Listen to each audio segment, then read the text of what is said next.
Assalamualaikum warahmatullahi wabarakatuh. Pada kesempatan ini kita akan belajar tentang aplikasi turunan, yaitu berkaitan dengan kemonotonan dan kecekungan kurva pada fungsi trigonometri.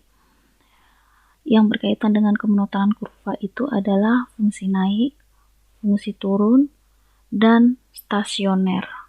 Untuk lebih jelasnya kita lihat gambar atau kurva berikut. Perhatikan gambar fungsi f(x) sama dengan 2 sin x dengan interval dari 0 sampai dengan 360 derajat. Ketika kalian perhatikan, kurva dari 0 sampai dengan 90 derajat, kurva monoton naik. Pada saat 90 derajat, kurva diam. Inilah yang disebut dengan titik stasioner. Kemudian, pada 90 derajat sampai dengan 270 derajat, kurva monoton turun. Kemudian pada 270 derajat juga ini merupakan kurva diam atau berada di titik stasioner juga. Setelah itu dari 270 derajat, kurva monoton naik sampai dengan 360 derajat. Pada saat titik stasioner dibedakan menjadi dua jenis, yaitu titik balik maksimum terjadi ketika dari monoton naik kemudian ke monoton turun. Sementara titik balik minimum terjadi dari monoton turun kemudian berubah ke monoton naik. Dalam kurva ini juga ada yang namanya titik belok. Nah, titik belok ini terjadi pada titik x-nya 180 derajat. Titik belok merupakan titik yang kontinu pada kurva di mana terjadi perubahan antara cekung ke bawah dan cekung ke atas, atau sebaliknya dari cekung ke atas ke cekung ke bawah. Nah, interval cekung ini adalah pada kurva terjadi dari 0 sampai 180 derajat, ini kurva cekung ke bawah. Sementara dari 180 derajat sampai dengan 360 derajat, kurva cekung ke atas. Jadi inilah penjelasan tentang kemonotonan kurva dan kecekungan kurva pada fungsi trigonometri.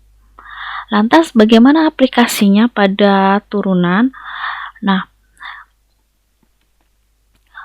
ketika kurva ini monoton naik atau dari 0 sampai 90 derajat, ini terjadi jika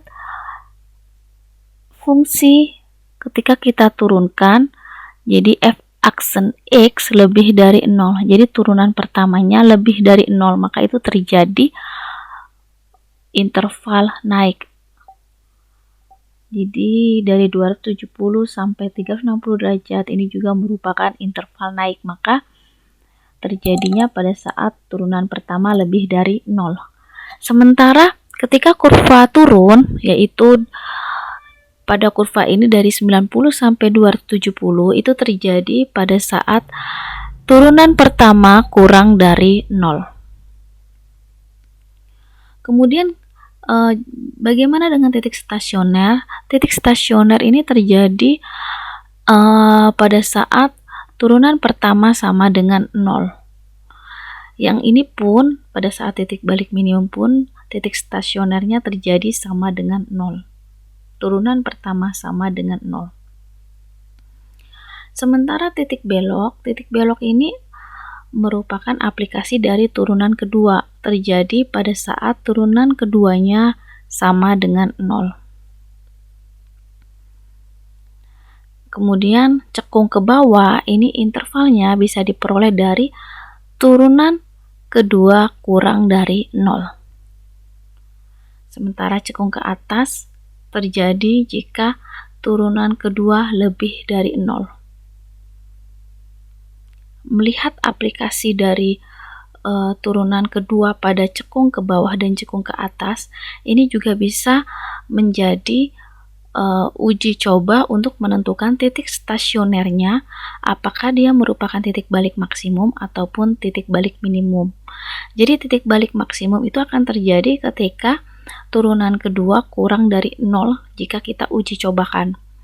Kemudian titik balik minimum terjadi jika turunan kedua lebih dari 0 jika kita uji cobakan titiknya. Jadi inilah penjelasan dari aplikasi turunan fungsi trigonometri pada kemonotonan kurva maupun kecekungan kurva. Sekarang kita perhatikan contoh berikut. Diberikan fungsi fx sama dengan 2 cos dalam kurung 2x min 60 derajat dikurang 1 pada interval x antara 0 sampai dengan 360 derajat.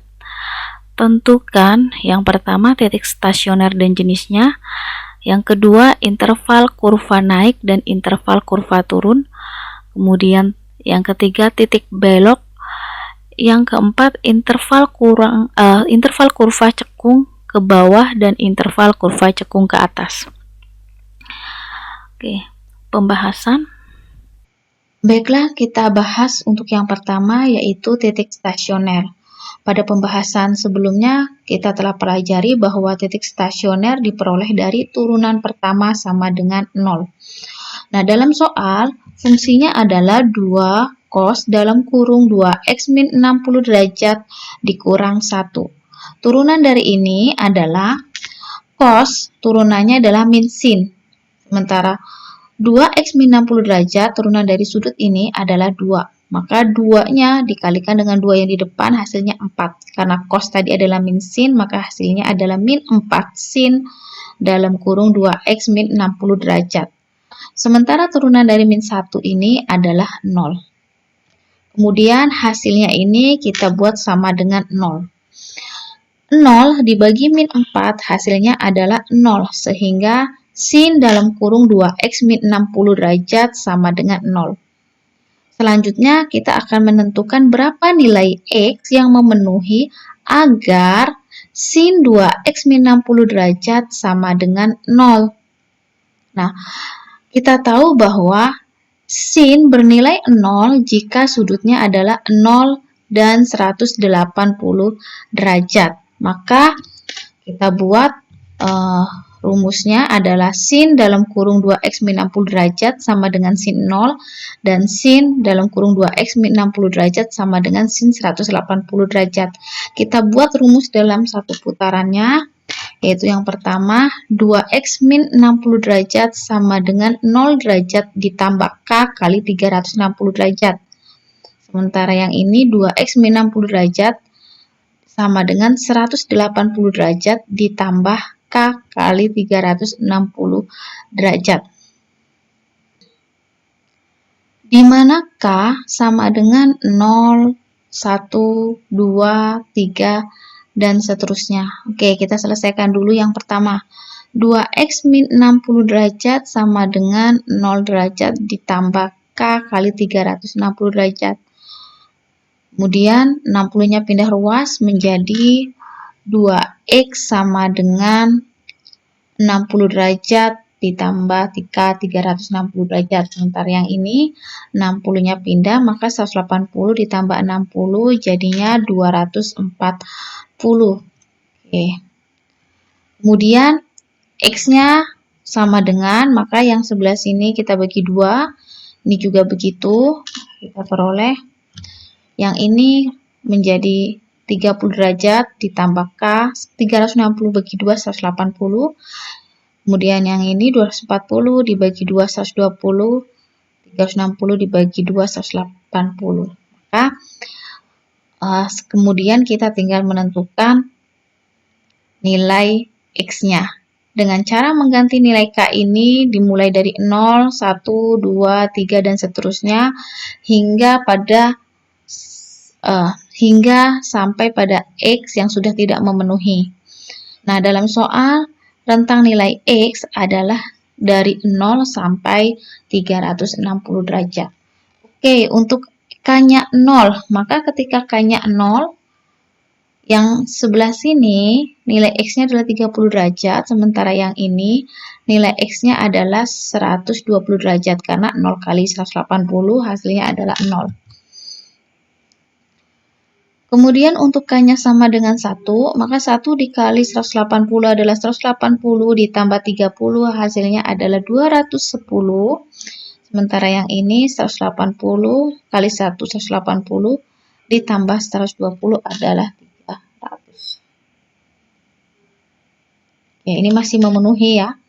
Karena 300 masih di bawah 360. Oke, kita kemudian cari yang K-nya 2. Untuk yang pertama 2 kali 180, 360. 360 ditambah 30 hasilnya adalah 390. Sudah tidak memenuhi. Sementara yang ini ketika K-nya 2, maka hasilnya adalah 480, lebih tidak memenuhi. Maka nilai-nilai X yang memenuhi adalah 30 derajat, 120 derajat, 210 derajat, dan 300 derajat. Ini adalah nilai X yang memenuhi untuk titik stasionernya. Nah, setelah mendapatkan nilai X, maka kemudian kita tentukan apakah X ini menyebabkan maksimum atau minimum. Selanjutnya, untuk menentukan jenis titik stasioner dengan menggunakan strategi turunan kedua. Turunan kedua itu diperoleh dari turunan pertama. Turunan pertama tadi adalah min 4 sin dalam kurung 2x min 60 derajat. Maka turunan keduanya adalah min 8, karena turunan dari sin itu adalah cos. Kemudian turunan sudutnya adalah 2, maka hasilnya adalah 2 kali min 4, hasilnya adalah min 8 cos 2x min 60 derajat. Nah, pada strategi turunan kedua, jika nilai hasil uji coba pada turunan kedua kurang dari 0, maka titik stasioner itu merupakan titik balik maksimum. Dan jika uji coba pada turunan kedua hasilnya lebih dari 0, maka itu merupakan titik balik minimum. Oke, kita coba keempat titik tersebut. Yang pertama 30 derajat kita substitusikan pada turunan kedua. Hasilnya 2 kali 30 derajat 60 dikurang 60 adalah 0. Cos 0 itu adalah 1. Maka 1 kali min 8 adalah min 8. Min 8 ini kurang dari 0. Telah dijelaskan tadi bahwa ketika uji coba turunan kedua hasilnya kurang dari 0, maka ini hasil merupakan titik balik maksimum atau kurva merupakan cekung ke bawah. Selanjutnya, X yang kita substitusikan adalah 120 derajat. Hasilnya 120 kali 2, 240 dikurang 60 adalah 180. Cos 180 adalah min 1, maka min 1 kali min 8 adalah 8. Ketika nilai uji cobanya lebih dari 0 atau positif, maka X-nya merupakan titik balik minimum. Kemudian X yang ketiga 210 diuji cobakan hasilnya negatif, maka ini menyebabkan titik balik maksimum atau cekung ke bawah. Kemudian X yang terakhir yaitu 300. 300 ini hasilnya adalah positif, maka merupakan titik balik minimum. Sehingga dari sini kita akan peroleh bahwa ada dua titik balik maksimum, yaitu yang pertama pada saat 30 derajat dan X-nya 210 derajat. Untuk mendapatkan titiknya, kita harus mencari nilai Y-nya. Substitusikan 30 derajat pada fungsi awal. Fungsi awal kita adalah 2 cos dalam kurung 2x min 60 derajat dikurang 1. Maka X-nya diganti 30, 2 kali 30 60, dikurang 60 itu adalah 0. Cos 0 adalah 1, maka 2 kali 1 adalah 2. 2 kurang 1 sama dengan 1. Kemudian untuk yang 210 kali 2 dikurang 60 adalah 360. Cos 360 itu adalah 1. 1 kali 2, 2 dikurang 1 adalah 1. Sehingga dari sini kita peroleh titik maksimumnya atau titik balik maksimumnya adalah 30 derajat, 1 dan 210 derajat, 1.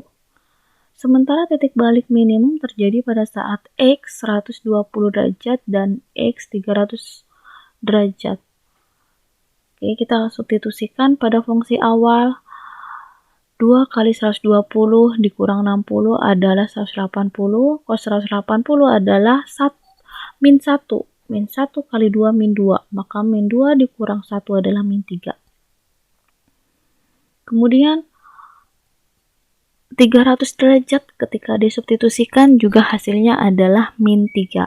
Sehingga titik balik minimumnya adalah 210 derajat, min 3 dan 300 derajat, min 3.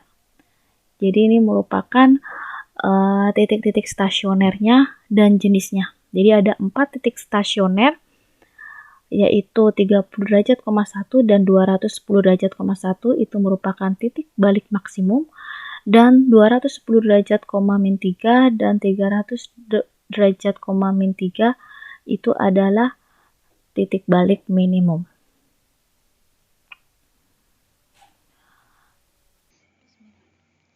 Kemudian kita bahas tentang interval kurva naik dan interval kurva turun.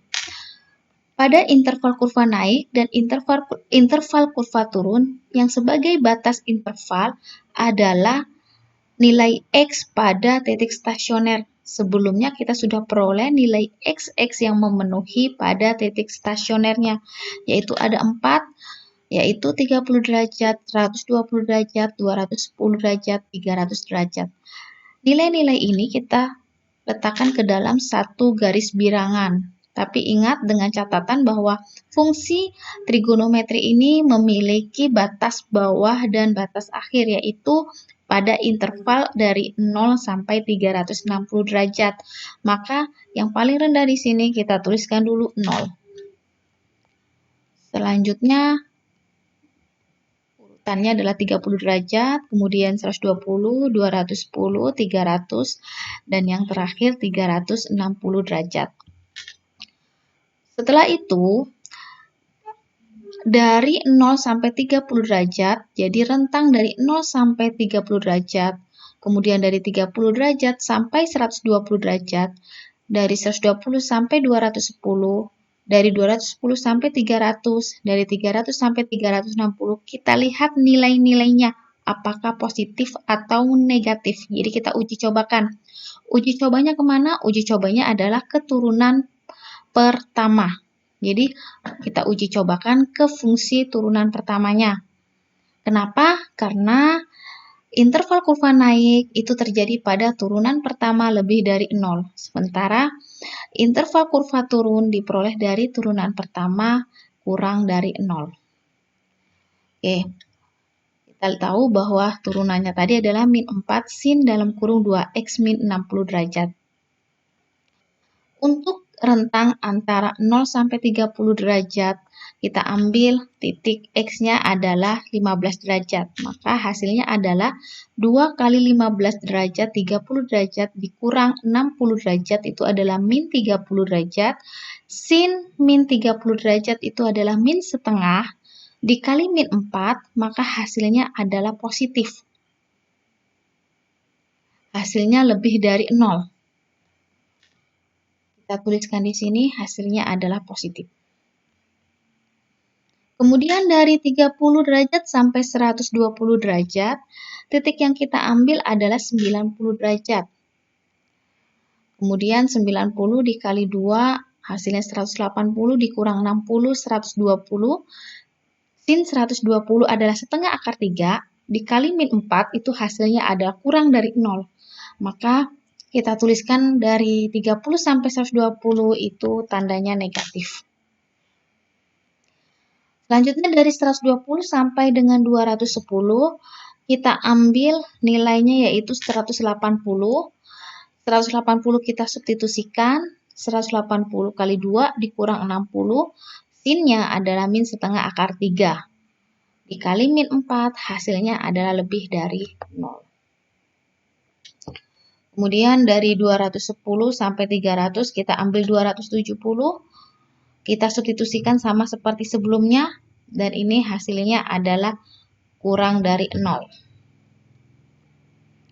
Yang terakhir, dari 300 sampai 360, kita ambil 330, disubstitusikan, hasilnya adalah min 4 dikali min setengah akar 3, dan ini adalah lebih dari 0. Karena lebih dari 0, maka positif. Nah, dari garis bilangan ini kita sudah akan pahami atau kita akan ketahui bahwa interval kurva naik itu terjadi pada 0 sampai 30 derajat, 120 derajat sampai 210 derajat, dan 300 derajat sampai dengan 360 derajat. Kenapa? Karena nilainya positif atau turunan pertama lebih dari 0. Oke, ini kesimpulannya. Interval kurva naik. Sementara untuk interval kurva turun, yaitu terjadi pada rentang antara 30 sampai 120, kemudian 210 sampai dengan 300.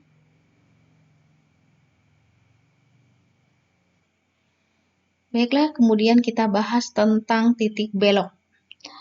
Titik belok dalam konsep yang sudah dipelajari tadi terjadi pada saat turunan kedua sama dengan 0, yaitu merupakan titik kontinu pada kurva, di mana titik tersebut merupakan perpindahan antara lengkung ke bawah ke lengkung ke atas atau sebaliknya. Oke, turunan kedua dari fungsi tersebut diperoleh dari turunan pada turunan pertama fungsi tersebut. Jadi turunan pertama kita turunkan lagi, maka menjadi turunan kedua. Nah, turunan pertamanya tadi kita ketahui adalah min 4 sin dalam kurung 2x min 60 derajat. Dan itu kalau kita turunkan hasilnya min 8 cos dalam kurung 2x min 60 derajat sama dengan 0. Oke, 0 dibagi min 8 adalah 0, maka cos dalam kurung 2x min 60 derajat sama dengan 0. Di sini, kemudian kita akan menentukan berapa nilai X yang memenuhi agar cos dalam kurung 2x min 60 derajat itu hasilnya adalah 0. Kita tahu bahwa cos yang bernilai 0 itu terjadi pada saat cos 90 derajat dan cos 270 derajat. Atau dalam hal ini, cos 270 itu sama saja dengan cos negatif 90 derajat. Oke. Jadi, cos 2x min 60 derajat sama dengan cos 90 derajat, dan cos 2x min 60 derajat sama dengan cos min 90 derajat. Ini boleh kalian gunakan min 90 derajat atau 270 derajat, tetapi di sini saya akan memilih min 90 derajat karena supaya lebih mudah. Selanjutnya, kita tinggal buat rumusnya, yaitu 2x min 60 derajat sama dengan 90 derajat plus K kali 360, karena satu putarannya 360. Begitu juga yang ini. Kemudian 60-nya pindah ruas, maka yang sebelah sini hasilnya 150, yang sebelah sini hasilnya min 30. Oke. Maka X sama dengan 150 bagi 2, 75, yang di sini min 30 bagi 2, min 15. Sama halnya dengan rumus pada sinus yang tadi, bahwa K itu dimulai dari 0, 1, 2, 3, 4, 5, dan seterusnya.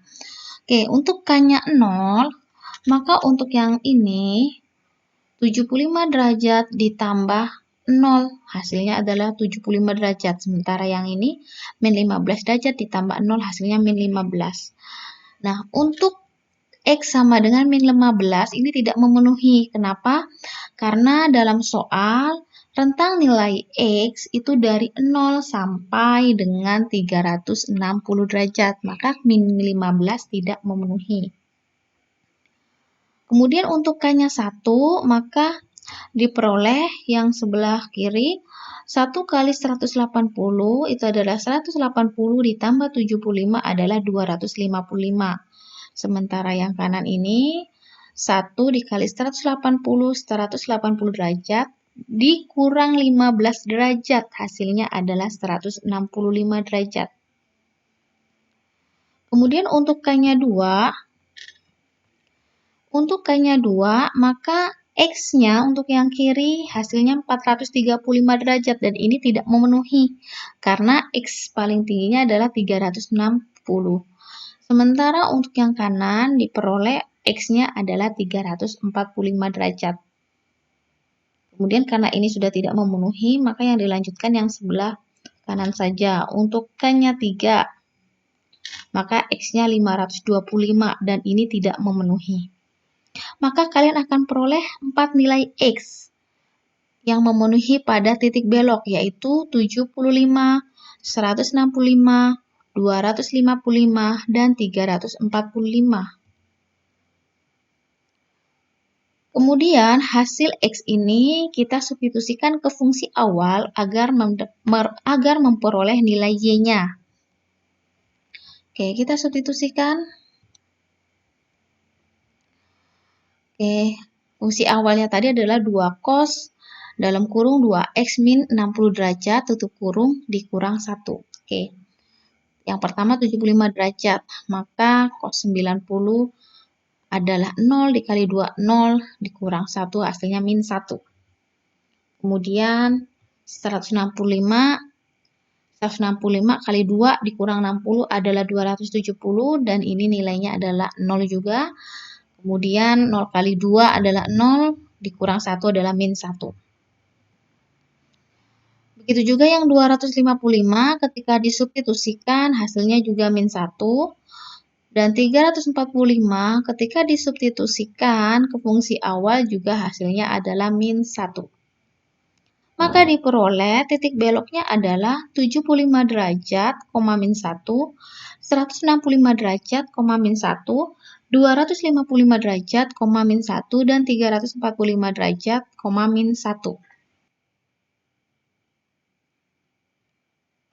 Baiklah, selanjutnya kita akan membahas tentang interval kurva cekung ke bawah dan cekung ke atas. Pada interval kurva cekung ke bawah dan cekung ke atas ini dibatasi oleh nilai X yang memenuhi titik belok. Karena kita tahu bahwa definisi titik belok itu adalah titik-titik yang kontinu pada kurva yang membatasi antara cekung ke bawah dan cekung ke atas. Sebelumnya kita sudah memperoleh nilai X yang memenuhi pada titik belok, yaitu 75 derajat, 165 derajat, 255 derajat, dan 345 derajat. Kemudian titik-titik ini kita tuangkan ke dalam garis bilangan, yaitu dimulai dari 0 derajat, karena interval kurva dimulai dari 0 derajat, kemudian 75 derajat, 165 derajat, 255 derajat, 345 derajat. Kemudian kita cari titik-titik yang ada pada selang atau interval dari 0 sampai 75, 75 sampai 165, 165 sampai 255, 255 sampai 345. Kita uji cobakan pada turunan kedua, apakah nilainya kurang dari 0 atau lebih dari 0. Kemudian kita cari titik-titik yang memenuhi antara interval 0 sampai 75, 75 sampai 165, 165 dan sampai dengan 255, 255 sampai 345. Mana yang hasilnya positif dan mana yang hasilnya negatif. Karena kita tahu bahwa interval kurva cekung ke bawah itu terjadi pada saat turunan keduanya kurang dari 0. Sementara untuk cekung ke atas, turunan keduanya adalah lebih dari 0. Oke, kita uji cobanya pada turunan kedua. Nah, fungsi turunan keduanya yaitu min 8 cos 2x min 60 derajat. Pada 0 sampai dengan 75 derajat, kita ambil nilainya adalah 30 derajat. Kita substitusikan ke turunan keduanya, hasilnya ternyata kurang dari 0. Kemudian, untuk antara 75 sampai 165 kita ambil 120 derajat, hasilnya adalah lebih dari 0. Kemudian dari 165 ke 255 kita ambil yaitu 180. Maka hasilnya adalah kurang dari 0. Dan yang terakhir yaitu 270, yaitu titik antara 255 dan 345. Dan ini hasilnya adalah lebih dari 0. Oke, ini yang pertama negatif, yang kedua positif, negatif, positif. Pada interval kurva cekung ke bawah itu terjadi pada saat turunan keduanya kurang dari 0. Jadi intervalnya adalah dari 0 sampai 75 derajat dan dari 165 derajat sampai dengan 255 derajat. Kemudian interval cekung ke atas itu terjadi pada saat 75 derajat sampai 165 derajat dan 255 derajat sampai dengan 345 derajat.